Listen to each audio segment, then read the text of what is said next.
Sir ఏం చదువుకున్నారు madam Lakshma Reddy గారు? ఈయన ఎంటర్ చేసేసి తర్వాత లాతూర్లో BTech discontinue. Okay, BTech complete చేయలేదు లాతూర్లో. అప్పుడు అక్కడ వెళ్ళారు, మహారాష్ట్రకి వెళ్ళారు లాతూర్.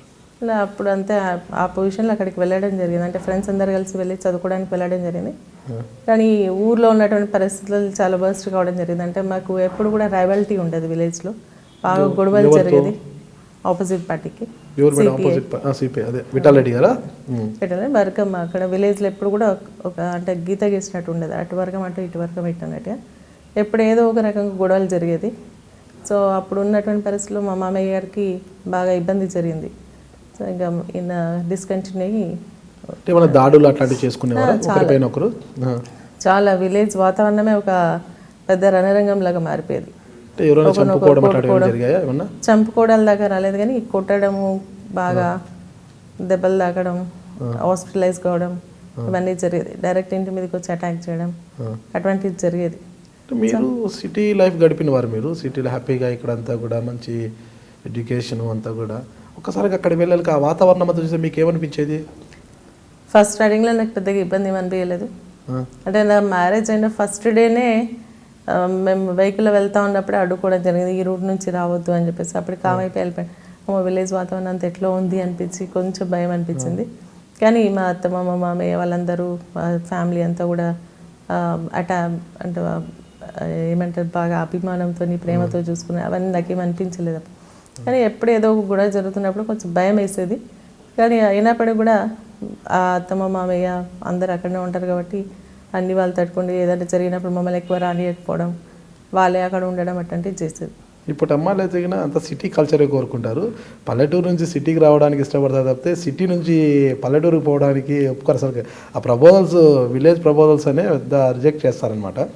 అప్పట్లో మీరు హైదరాబాద్ సిటీ నుంచి పల్లెకి పోవడానికి ఎలా ఒప్పుకున్నారు? నాకు అసలు ఏం అట్లా అంటే నేను ఏదో ఊరికి పోతున్నాను నా అభిప్రాయం నాకేం ఎప్పుడు కనిపించలేదు. ఎందుకంటే అటువంటి ప్రేమ మా అత్తమ్మ మా మామయ్య కానీ మా కుటుంబం. మ్యారేజ్ బిఫోర్ అంటే మీకు మ్యారేజ్ జరగబోయేది గోమారం లక్ష్మ అంటే నాకు రిలేషన్ ఫస్ట్ నుంచి ఉంది. నేను మ్యారేజ్ కంటే ముందు కూడా నేను ఊరికి వెళ్ళడం జరిగింది.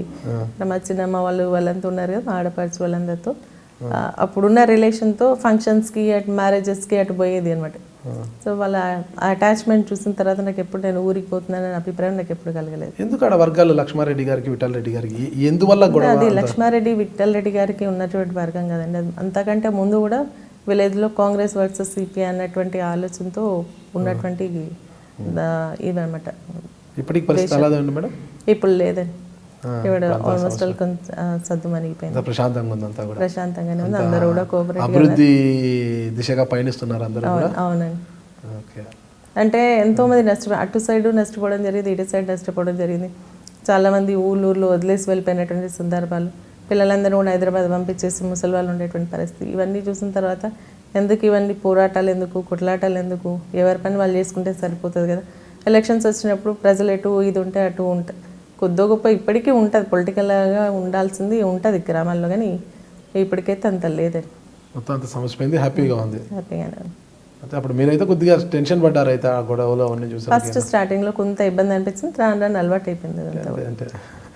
అంటే అవన్నీ ధైర్యం వచ్చేస్తూ ఉంది. తినంగా వేపాకైనా తీయకుంటుందని ఆ గొడవలు చూసి అంతే. మీరు ఇన్వాల్వ్ అయ్యేవారు ఎప్పుడైనా? మీ హస్బెండ్ వాళ్ళు ఎప్పుడైనా గొడవలు పడుతుంటే? లేదండి, ఎప్పుడు కూడా నన్ను అంటే దాని జోలికి కూడా రానిచ్చేది వాళ్ళు, తెలవనియకపోయేది.